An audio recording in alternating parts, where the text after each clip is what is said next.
And I'm Tino. We are back with 25 to 30 minutes. Today, we will be touring the Restorative Republic of Russia, Also known as the Triple R. Thank you for joining us. The Restorative Republic of Russia is one of the Soviet Union's least known and recognized states with an interesting history.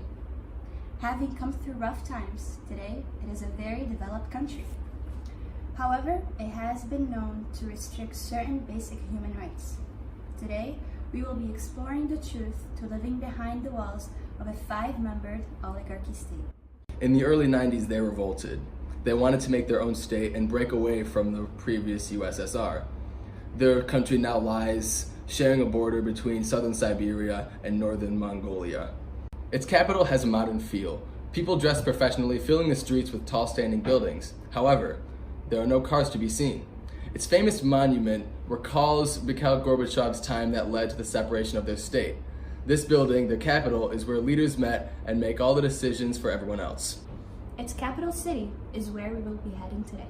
But first, let's take a look on how this small land came to be known its own country. Between 1988 and 1991, Mikhail Gorbachev rose into power and tried to lead the Soviet Union onto more democratic paths. A small group of people near the southern Siberian border, shared with Mongolia, resisted this change and revolted. Several revolts rose until the small 300 kilometers squared, about the size of Malta, became its own nation. There were 5 main figures leading the revolts at the time. After the separation, they took power to rule over the nation. About 30 years later, today, these 5 people are still governing the country, sharing the power among them, making this an oligarchy state. They set up their government on the basis of limited laws with a small constitution containing only a few rules. People are provided with all the human necessities. Free world-class education is provided, along with health care and a secure career. With these comforts available, people give their potential in their careers, and in only a few years, this country rapidly expanded. The rule of thumb is, don't speak about politics, and the leaders will provide you with everything that you need in your life. However, religion is not allowed in this country, but there is some speculation that people practice their religions in secrecy. To some, this country seems like the dream. To others, lack of free expression raises concerns towards how much power do these 5 rulers actually possess over people, and whether the daily life of citizens is actually as magnificent as it sounds, or there are underlying problems circulating.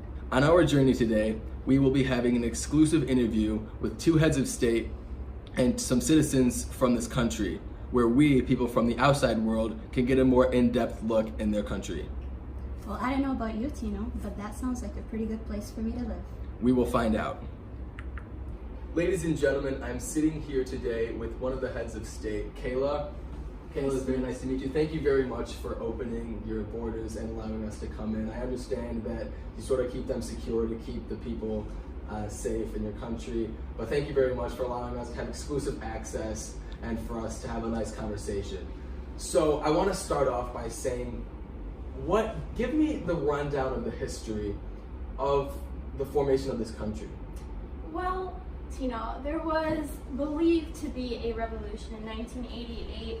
The citizens and the heads of state of our now country, the Triple R, didn't like the way the Soviet Union was running things. When Gorbachev came into power, he wanted a more democratic kind of environment, more democratic government, and we wanted to keep everything the same. Keep it same with the people, keep it common. That's how we like to run our things. So when he imposed the more democratic view and brought Ronald Reagan into the picture, we were like, no thank you, sir. And we said goodbye to that and broke off as our own little country for the safety of our people. As I interviewed Kayla, Joelle went out and interviewed citizens of the Triple R. And it's interesting to point out similarities and also contrast between what the leaders believe and the reality that the citizens face in their society. Our people love the way our country is run. We like the way our country is run. And if we just keep it the same, everything will be good. So tell me about your government. How exactly is your constitution, if you have one, formed? Well, the government, super easy. People have freedom for everything. They have all their rights. We want to provide the best life we can for our citizens living there. They have freedom to do whatever aside from religion. We do not believe in a religion there. We don't want people to go against or feel excluded from each other. So with that being said, we control the religion as a government. So you're saying there's no religion allowed, rather have your faith in the government? Yes, have faith in the government. The government knows what's best for you as a citizen. So with restriction to religion, is there any sort of restrictions on the rest of freedom of speech, or is everything sort of controlled?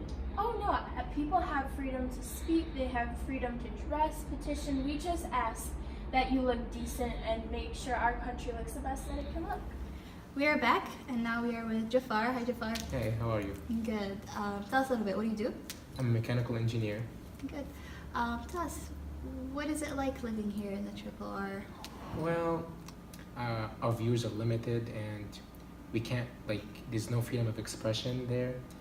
Yeah, what is it like to live in a government where you can't make your own decisions, where you have 5 people and these people make all the laws and you're not allowed to say anything and participate in politics? To be honest, that worries me because, in the United States, you have the checks and balance system where the Senate and the House of Representatives, checks control for the government. However, in the Triple R, there's no control, so the oligarchy is basically a dictatorship, and that really worries me.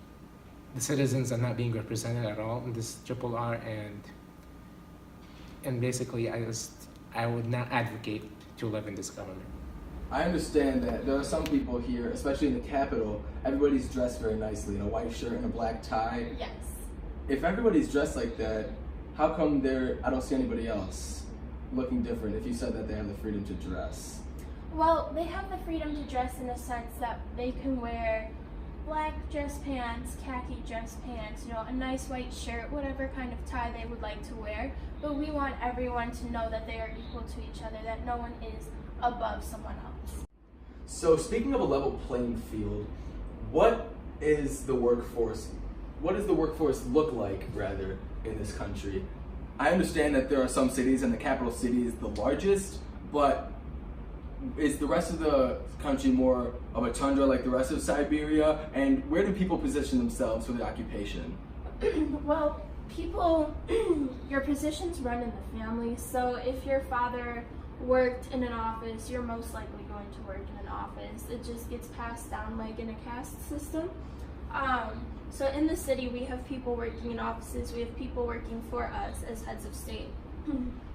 And we have people running security, but those are only people that have been cleared by us personally. Our safety is our top goal for our citizens and for us as our own independent country. But then the rest of the country, where there's no city, it's more of a suburb kind of feel. We have houses, and then we have fields, we have tundra areas. So you could be drilling fossil fuels, you could be making ice, you could be shoveling snow, building houses. It all kind of depends on what your line of expertise is. So tell me more about how you became a head of state. I understand that you are one of the original revolutionaries. Is it the same for the other 4 of you? Yes, it is the same for all 5 of us. We were the ones that led the revolution and decided to break off from the Soviet Union. So with that, we appointed ourselves to be heads of state and to care for our citizens, knowing what's best. And with uniting the citizens, we've decided that our children, once we pass away and no longer can run the office, our children will be the ones who proceed after us and will be the new heads of state. So it's a family lineage, and sort of however long that this country will hopefully be in power, it runs in the family. Is that what you're saying? Yes. With the rest of the occupations, you said that it's more of ascribed rules in society. You're saying if your father was an ice maker, then you will be an ice maker. Now, what about freedom of decisions? If you said that you have some freedom in your country, then what if somebody who has a father as an ice maker wants to become a postman? What do they do about that? Well, then they have to prove their worth in a sense. Like, if you are destined to be an ice maker due to your father and due to your family lineage, then in order to be appointed to another role, you have to prove to society and the heads of state that you are capable of that new position. You can start off by shadowing someone, of course, and once you shadow someone, you will eventually learn the ways of the new position that you are going after. And if we approve you for that new position, you can move up. Bouncing off of the topic of occupation, tell me about the regular family and what is sort of the family lifestyle in the Triple R? Our family life, fantastic. Definitely one of the better aspects of our society.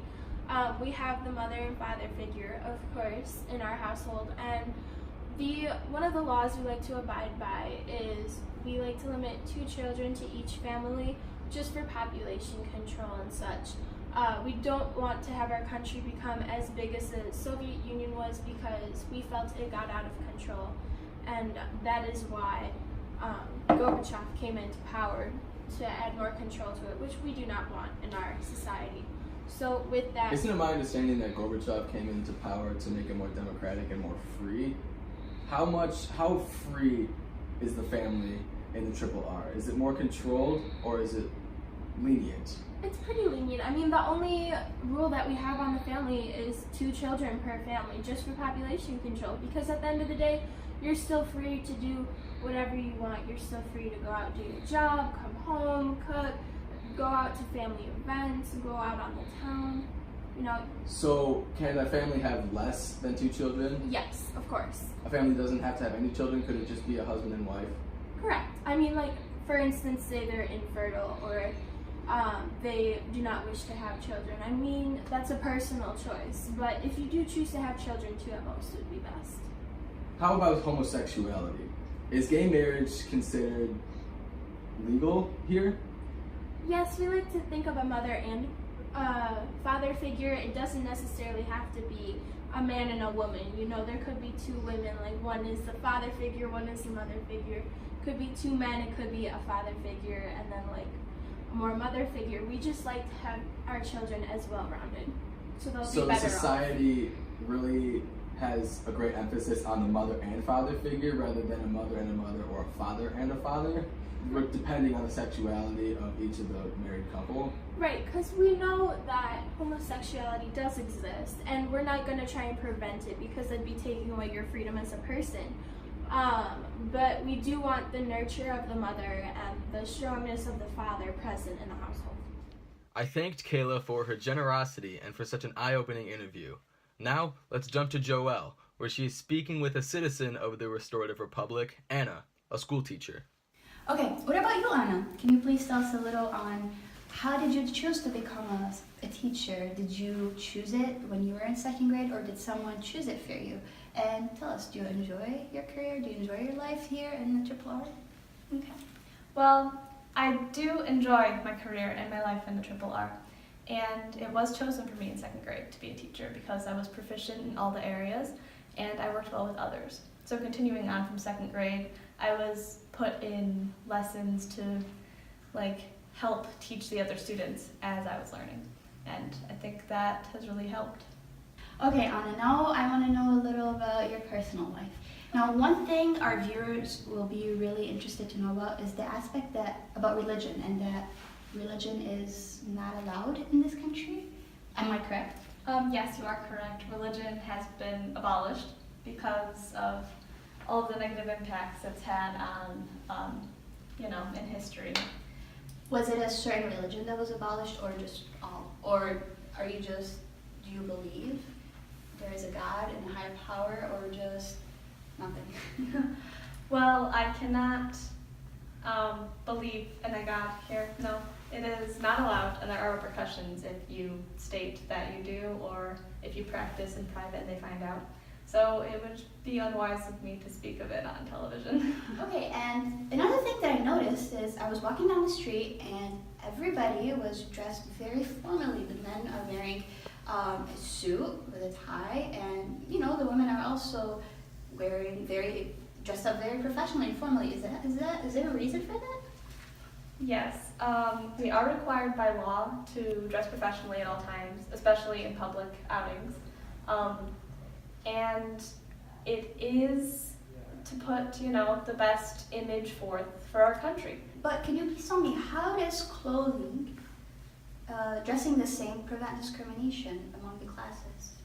Well, in my culture, it doesn't matter if you are a lawyer or a janitor. You have to wear slacks, shirt, and tie, and appear on the same level as each other.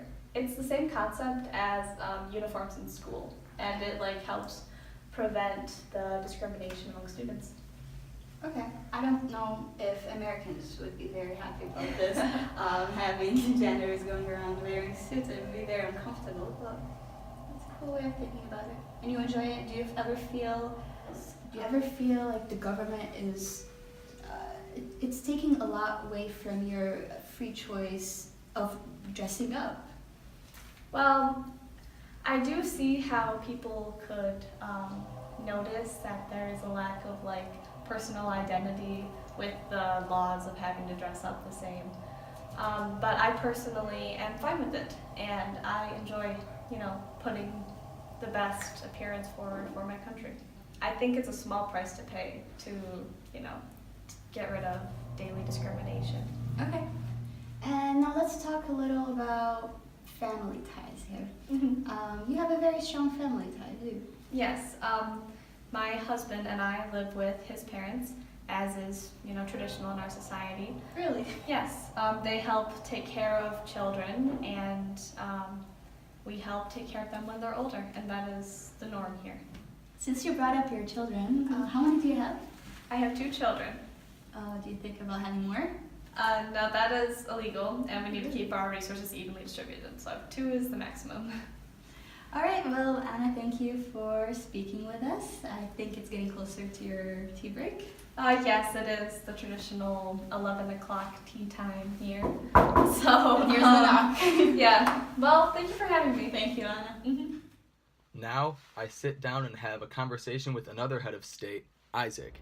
All right, I'm sitting here with our second head of state, Isaac, who is so generous to donate his time and to allow us to ask him some questions and have a nice dialogue about his country. So Isaac, tell me about your story of the revolution that you had against Mikhail Gorbachev and the USSR in the early 90s, late 80s.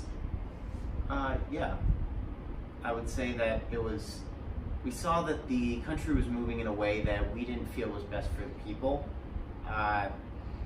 There are people that are trained and have lived their lives to be in a position where they can make decisions for other people, and we believe that those are the people that need to be in power so that they can make the best decisions for everybody.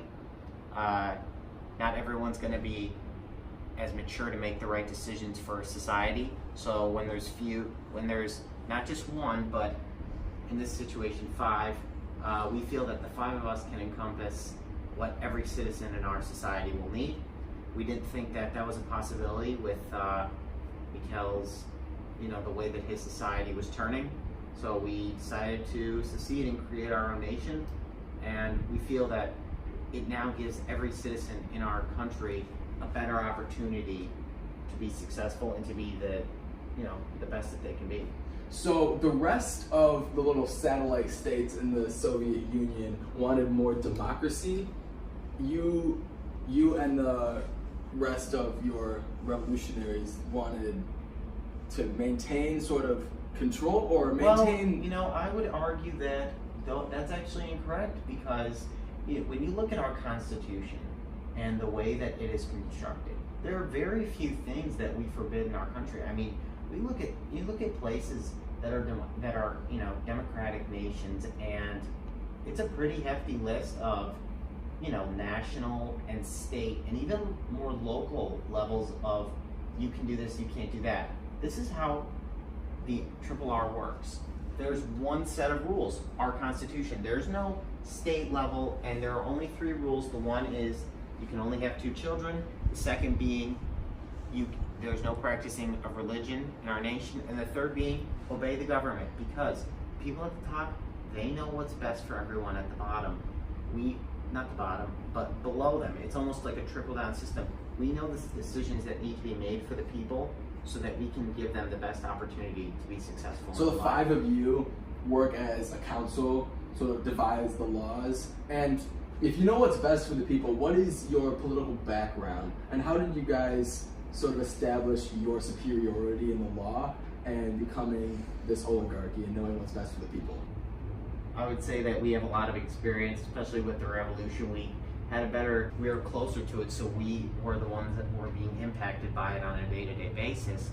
And we were just really tired of it. And we didn't feel like it was going in the right direction of our people. And we know what our people need, especially in the environment that we're in, to be successful. I want to go more in depth about the Constitution that you had. You said you have these 3 laws. Can you explain them a little bit more in detail? Right, so are you asking why we put them in place? Yes, yeah. Okay, so the first, only allowing you to have 2 children. We're a very small nation, only about 500,000 people. Quick interruption. Yeah. So you mobilized some of your followers to create this nation with you. Was it about the same population as it was 30 years ago, or has it risen or declined? I would say that it's grown pretty steadily, not much, but it has grown steadily. And so the 2-child policy is sort of keeping it in check? Right, we think that, a smaller, more confined society, where there's more personal connections with people is better than, a large nation that is so vast where you don't get a sense for what the entire nation is like because there are so many different areas to it. So we try to keep our, with more people, you obviously need more space.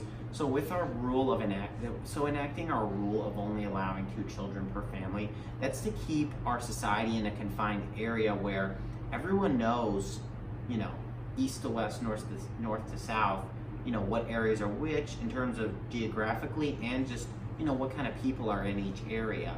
And we think that is the best way to, keep our society more, not even confined, but just more personal. Personal? Yeah. Okay. So can you explain to me the law about obeying the government? Yeah. And this is a very simple rule, and it's why I think that out of most of the nations in Europe and Asia, I think that we are, even though we're not a true democracy and we're an oligarchy, I do believe that we grant our citizens the most freedom. And that's because with only being those 3 rules, this would be the one that would probably have the most impact on people. But we don't, as the 5 heads of state, there are not many things that we say our citizens need to follow or need to do. It's very simple, as in very simple things like you don't kill, you don't steal, things like that, where they're not even things that not represented clearly. Okay, yeah, they provide incentives for us just not to disobey the government or to overrule the government, and I think that doesn't represent the true opinions of the state. So I wouldn't say that it's restricting freedoms because, again, our top priority that we have always emphasized as number 1 on our agenda is safety for our citizens. And we feel that this law actually, because again, we believe that we have the best ability to judge what is good and bad for the citizens of our country. To me, it seems that the law is kind of vague. Obeying the government in any sense, does it give the government and you more of an unlimited power? And it's kind of odd to think that 5 people should know what's best for 500,000. Well, no. We think that with these 5 people, another thing is it's an odd number. You're always going to need a majority for us to do anything.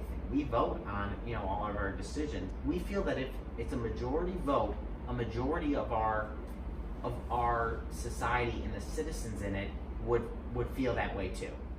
So tell me about your culture. I want to know more about the day-to-day life of someone who lives in the Triple R. For citizens, obviously, family is a huge aspect. So, most of the time, parents, one or both parents will go to work early in the morning. Kids obviously go to our school. Education systems here are incredible. It's one of the things that we're the most, something that we hold most dear to our hearts. It's free education. It is. It's free public education for everybody.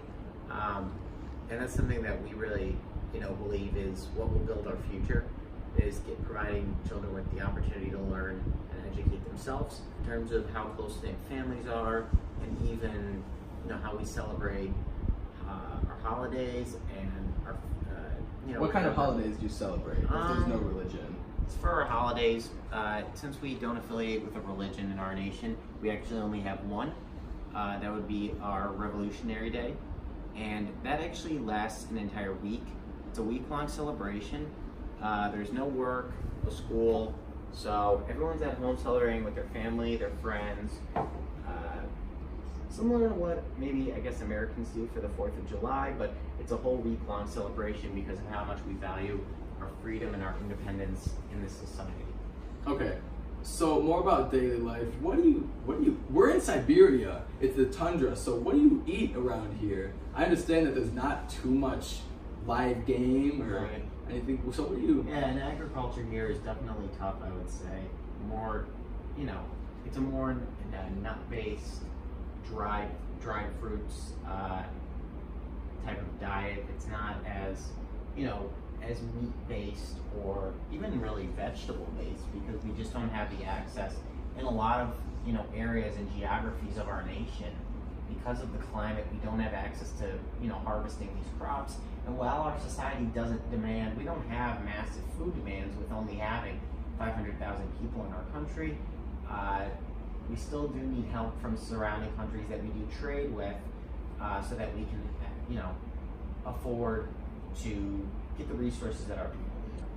Especially we don't trade with Russia. We don't trade with Russia at all. That the capital is very large and everybody seems to be working here and it's a very high-paced environment. Yeah, but it's not. Is the infrastructure? I mean, this is a developed society, you know. Yeah, we do. It is very incredibly developed, but a lot of the jobs are not. I don't want to say manual labor, but people aren't making things. If that makes sense. A lot of our jobs aren't that. So we do rely on other countries for food, even some technology. Even though a lot of our technology is in-house. So if your country's so technology rich, how come I don't see any cars on the street?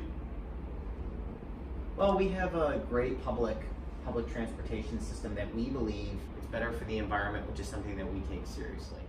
All right, Isaac, thank you very much. I thanked Isaac and gave him a nice chest bump, a regular custom of the RRR. So far, it is interesting to point out how Anna shows conformity and spirit for the Restorative Republic, but Jaafar not so much. We added some of his most profound statements early to juxtapose the views of the leaders to an objective citizen. Let's take a look at the rest of his interview. Okay, so for instance, my grandma used to tell me stories about the French Revolution, about the three big things: égalité, liberté, and fraternité, which translates in English to liberty, equality, and fraternity for all. And when I think in the RRR, there's no cultural motto. Our cultural identity is jeopardized. It's a form of communism where resources, yes, are evenly distributed throughout the whole nation, but then I don't think there's room for advancement. I mean, I believe that an individual opportunity where one can move up the social status ladder and become whoever they want to be, not because the government coerces citizens to conform to this set of rules. What do you think about the law that religion's abolished? Well, back in the 20s, there used to be speakeasies where you go and drink alcohol even though it was prohibited at that time. And I think this is what's happening here at RRR, and I think it's very ineffective at prohibiting religion. Everybody should have free expression of religion, unlimited practices, because either way, there's always going to be like roundabouts and where there's going to have speakeasies like in the 20s where they were drinking alcohol, and now it's going to be speakeasies dedicated just for religious practices, and the government can't stop it at all. After our journey to the RRR and our exclusive interviews with heads of state and our citizens, we have found that as much as the heads of state believe they give their citizens freedom and diversity, our evidence shows otherwise. Thank you for joining us on this episode, and we'll see you next time. There's some incentives that I want to get this done, please. That's so sad.